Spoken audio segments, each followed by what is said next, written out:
Hello friends, स्वागत है आप सभी का एक बार फिर आपके चैनल करियर गेन पर। आप सभी जानते हैं कि टीजीटी पीजीटी एग्ज़ाम्स की डेट अप्रैल में आ चुकी है, जो कि 2025 में होने वाले हैं। तो अब ज़्यादा एग्ज़ाम में ज़्यादा समय नहीं है, तो उसी को देखते हुए हमने अपने चैनल पर दोबारा काम स्टार्ट किया है, जिसमें हम आपके लिए लेके आएंगे टीजीटी पीजीटी बायोलॉजी और साइंस के लिए कुछ इम्पोर्टेंट टॉपिक। तो उसी के संबंध में आज हम टॉपिक लेके आए हैं कुछ एनवायरनमेंट और इकोलॉजी से रिलेटेड। तो इसके संबंध में आपका पहला टॉपिक है रामसर सम्मेलन। तो देखिए, रामसर सम्मेलन ये किया गया था ईरान में। तो ईरान में एक जगह है जिसका नाम है रामसर। तो वहीं पर एक सम्मेलन रखा गया था जो कि आर्द्र भूमि संरक्षण के लिए था, और ये किया गया था 1971 में। तो यहाँ से आर्द्र भूमि संरक्षण पूरे विश्व में स्टार्ट हुआ। तो सम्मेलन हुआ था 1971 में, और इसका काम प्रभावी रूप से लागू किया गया संपूर्ण विश्व में 1975 में। इसके तहत भारत में कुल 42 रामसर स्थल क्षेत्र हैं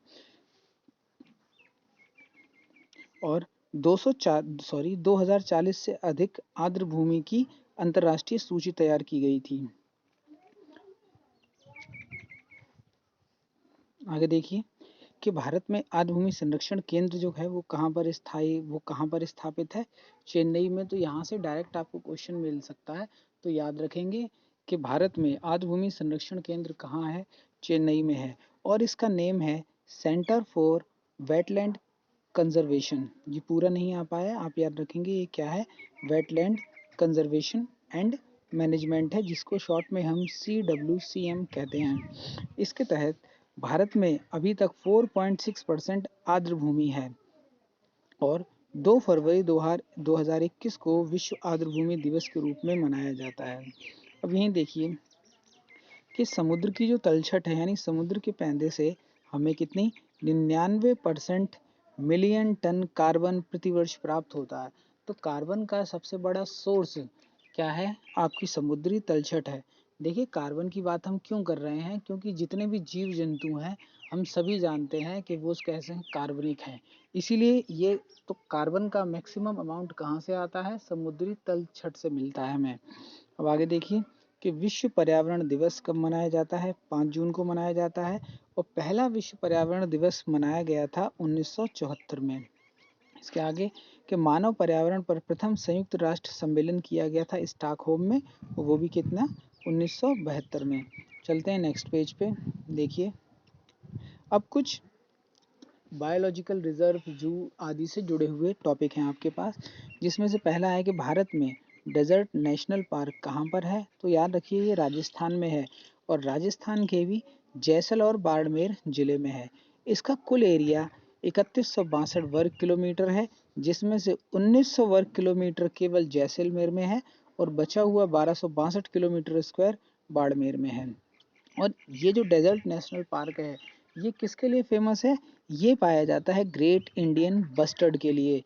यानी यहाँ पर जो ग्रेट इंडियन बस्टर्ड मुख्य रूप से पाया जाता है, जो कि एक पक्षी है, और यह राजस्थान में बहुत फेमस है। और ये जो आपका नेशनल पार्क है, ये थार के रेगिस्तान के समकक्ष माना जाता है। यानी जैसा पारिस्थितिकी तंत्र, यानी जो इकोलॉजी वहाँ की है, वही इकोलॉजी यहाँ की समझी जाती है। अब हम देखते हैं कि एक बायोस्फीयर की स्ट्रक्चर कैसी होती है। तो देखिए, एक बायोस्फीयर को इस तरह से आप इजीली समझ सकते हैं कि इसके सेंटर में कोर जोन होता है। कोर जोन वो होता है जहाँ पर जिन जीव जंतुओं के लिए उसे बायोस्फीयर बनाया गया है, उस सेंटर पर जब जीव जंतुओं की संख्या जहाँ सबसे ज़्यादा है, उस एरिया को हम कोर जोन कहते हैं, और उस एरिया में घूमना आना जाना ये सब बिल्कुल मना होता है। कोर जोन के बाहर जो जोन है, उसे हम कह देते हैं बफर जोन, और बफर जोन में भी क्रियाकलाप बंद होते हैं, लेकिन मानव को अपने विकास के लिए, जीव जंतुओं को समझने के लिए यहाँ पर केवल एक्सपेरिमेंट और एजुकेशन के लिए आप यहाँ पर आ जा सकते हैं। इसके बाहर का इलाका है मैनिपुलेशन एरिया। इसमें आप थोड़े बहुत काम कर सकते हैं, लेकिन याद रखना है कि बायोस्फीयर का सेंटर क्या है, कोर जोन, जिसमें मानवीय गतिविधियां, यानी मानवों का आना जाना, घूमना, सैर करना, जानवर चलाना बिल्कुल मना है। इसके बाद आता है बफर जोन। बफर जोन में भी ये सब क्रियाकलाप मना है, लेकिन आप वहाँ पर प्रयोग कर सकते हैं जो कि आपकी शिक्षा से या किसी न किसी ज्ञान से संबंधित होने चाहिए और मुख्य रूप से जानवरों या जीव जंतुओं से संबंधित होने चाहिए। तो सबसे लास्ट का एरिया है आपका मैनिपुलेशन जोन। चलते हैं आगे। तो देखिए आगे कि इंडियन विशन, ये जो इंडियन विशन है यानी भारतीय जंगली भैंसा है, इसे हम गौर भी कहते हैं। इस भारत में इसका प्राकृतिक आवास म्यांमार है और मूल रूप से यह दक्षिण और दक्षिण पूर्व एशिया का निवासी है। भारत में यह नागरहोल, बांदीपुर, मानसागुड़ी राष्ट्रीय उद्यान और BR हिल्स पर पाया जाता है। 1986 में IUCN द्वारा इसे रेड लिस्टेड किया गया है। रेड लिस्टेड करने का मतलब होता है कि अब उस जंतु या उस जाति की संख्या धीरे धीरे कम होती जा रही है। आगे देखते हैं। हाँ, एक लाइन इसमें रह गई कि ये क्या है, म्यांमार में इसे प्यांग कहते हैं।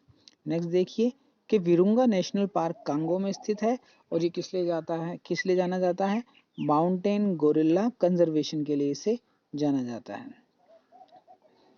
नेक्स्ट देखते हैं कि शेषांचलम बायोस्फीयर आंध्र प्रदेश में है और कब इसे स्थापित किया गया था, 2010 में। इसमें चित्तूर और कडप्पा के कुछ जिलों के दक्षिण पूर्वी घाट स्थित हैं। अब देखिए बहुत ही फेमस क्वेश्चन है कि टाइगर प्रोजेक्ट कब लागू किया गया था, तो हम सभी को ये तो याद ही होगा कि 1 अप्रैल 1973 को टाइगर प्रोजेक्ट लागू किया गया था।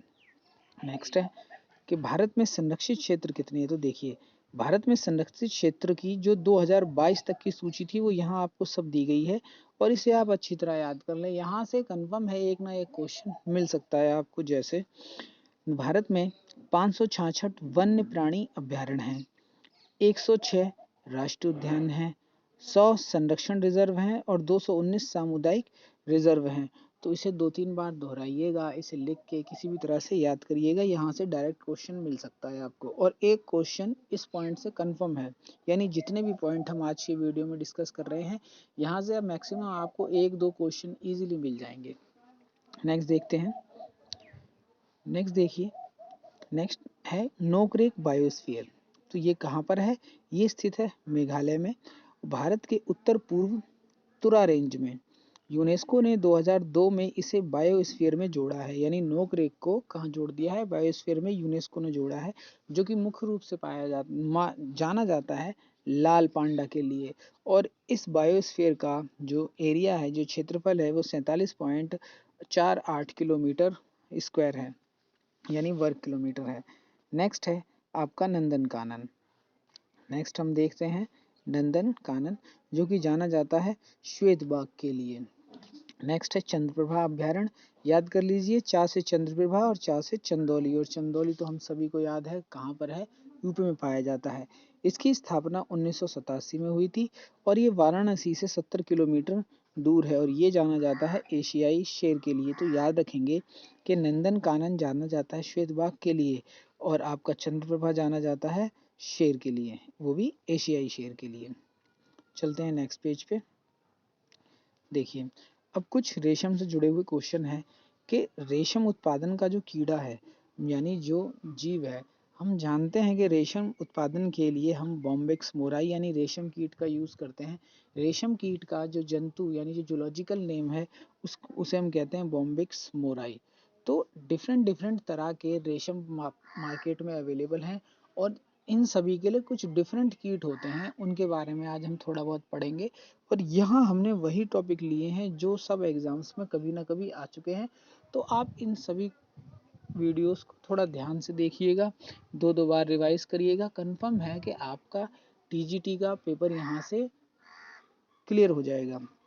तो देखिए रेशम उत्पादन किससे होता है, बॉम्बिक्स मोराई से, और बॉम्बिक्स मोराई से जो रेशम मिलता है उसे हम कहते हैं मलबरी सिल्क। नेक्स्ट है टसर रेशम। टसर रेशम को हम कोसा रेशम भी कहते हैं। इसका उत्पादन मुख्य रूप से झारखंड में होता है और इसका जो कीट है उसका नाम है एंथेरिया माइलिटा। नेक्स्ट है फगारा रेशम, इसका नाम है अटैकस एटलस। नेक्स्ट है मूंगा रेशम, इसका कीट है एंथेरिया असामा। नेक्स्ट है एरी रेशम, ये है अटैकस रसीनी।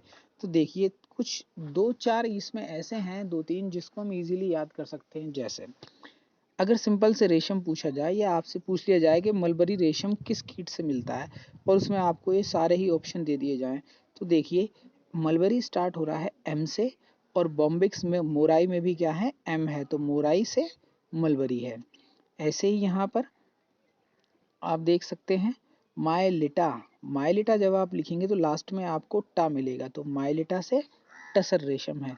और इसी तरह यहाँ मिल रहा है मूंगा, तो देखिए असामा, असामा से क्या है, असामा, मा आ रहा है, ऐसे हम मूंगा कर लेंगे।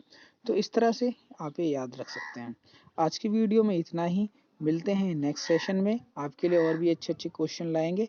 इसलिए आप इन आप चैनल को ज़्यादा से ज़्यादा सपोर्ट करें, ताकि हम इस तरह के क्वेश्चन बनाने के लिए और भी ज़्यादा उत्साहित रहें। Thank you.